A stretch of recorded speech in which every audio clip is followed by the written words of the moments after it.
প্রিয় গাইস, এখনো দেখেন রাস্তার কি অবস্থা। বর্তমানে রাস্তার পরিস্থিতি,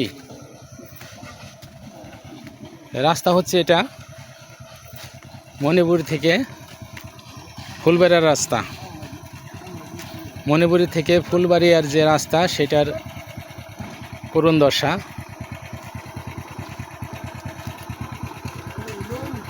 খুবই সমস্যা।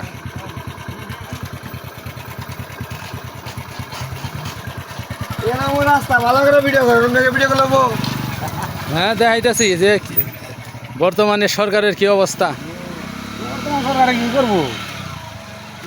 কে হেরা তো আগে সরকার যদি করে, আমরা সরকার তো করার কথা।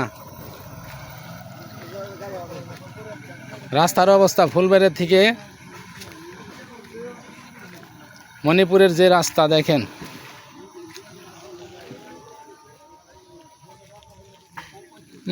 কোন দিকটা যাবো আমি?